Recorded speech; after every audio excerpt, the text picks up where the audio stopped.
өзүңүздөр көрдүңүздөр го, Бишкек мэриясынын позициясын. Абдан мен айтат элем, коркунучтуу позицияны кармап туруп алды. Же ар эмес, же бир эмес. Ал мындан башка күчтөр, радикалдык, деструктивдик күчтөр пайдаланып кетсе эмне болот? Анда расмий бийликке да жаман болот, Өмүрбек Токтогуловичка да жаман болот.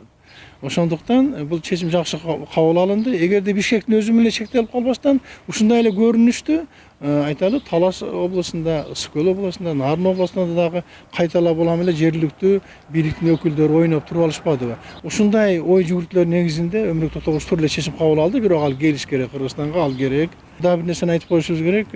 Президент Сооронбай Шарипович эртеги эле Германияга, Европанын алдыңкы өлкөлөрүнө визит менен чыгып кетип бара жатпайбы? Мындан дагы Кыргызстандын келечеги, Кыргызстандын экономикасы айрыкча инвестицияны тартуу маселеси көп нерсени чечкен турат да. Менимче Өмүрбек Токтогулович ушуну дагы ойлонду. Акыркы абалда, значит, президентке дагы ушундай бир баягындай бир мүмкүнчүлүктөр берилип жатпайбы? Эгерде мындай терең ойлонбогон, мындай бир жука эле ой менен жүргөн киши боло турган болсо, дүңкүлдөтүп келип бүгүн көп нерселерди баштап алмак да. Bundan biz карап билип турабыз. Мисалы мен өзүм түшүнүп турам. Өмүрбек Токтогулович дагы жаман жакшыны ылгай билгени боюнча ушу 1,5 жылдын ичинде абдан чоң тажрыйба алыптыр да. Ошондуктан бул инсанды туура түшүнүшүбүз керек, колдошубуз керек.